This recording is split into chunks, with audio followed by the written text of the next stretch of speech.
पुओ सामने चलीगला बापार जीवन आउ किछि समय पर परीक्षा हल्ले पहुंची परीक्षा दी थांते हेले विधिर विधान थिला किछि अलगा। परीक्षा देबा पई कॉलेज जाउथबा बेले रास्तारे दुर्घटना घटी बापांक जीवन जाइथिबा बेले परीक्षार्थी अर्थात पुओ गुरुतर होई मेडिकल रे भर्ती होईछि। एभली एक दुखद घटना घटिछि बंगमुंडा अंचल रे। आज भोर सकाळु पाटनागढ़ अंचल ताळचुरी गाँर समीर शाह युक्त 2 विज्ञान परीक्षा देबा पई करंगामाल कॉलेज निज बापा प्रहलाद शाहक सह बाइक रे जाउथबा बेले बंगमुंडा नुआ पेट्रोल पंप पाखरे थिबा एक पोलो निकटरे बाइक भारसाम्य हराई दुर्घटना घटिथिला। दुर्घटनारे बापा जगन्नाथ शाहक मृत्यु होइथिबा बेले पुओ कंटाबांजी डाक्तरखाना रे चिकित्सित हेउछंती। बंगमुंडा पुलिस डाक्तरखाना पहुंची अधिक तदंत आरंभ करि दैछि।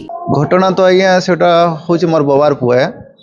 बाकी से माने दुई बाप एग्जाम देवा लगी जाउथले। से बाबूर +2 एग्जाम थिला करंगामाल रो। तो गला समय के बाटे एक्सीडेंट ही गला।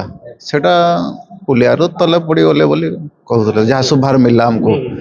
आमे जानबार लगे कि हलो जे इनो स्टाफ फोन करथिले से बाबू तापरे टिके सीरियस बागे रहउथला बेले आमे पछरालो के केनो काण हेतिला कॉल करले बोली ना नहीं एंता संदा आउ तमर जने खराब हे गला आउ से बाबू किसी कहि नहीं पारबार जेतु आमे स्टाफ आमे कहूछु आउ तमे टिके पहुंचो आमे कंटाबांजी मेडिकल रे रखिछु बोली करी कहले। प्रकृत स्टेपटा अछि जे ताकर देहांत हे छी। बाबू ठीक अच्छे कथबार्ता भी हे पारुछे। बलांगीर अंजु पृष्ठिंग रिपोर्ट विश्व विजय न्यूज ओडिशा।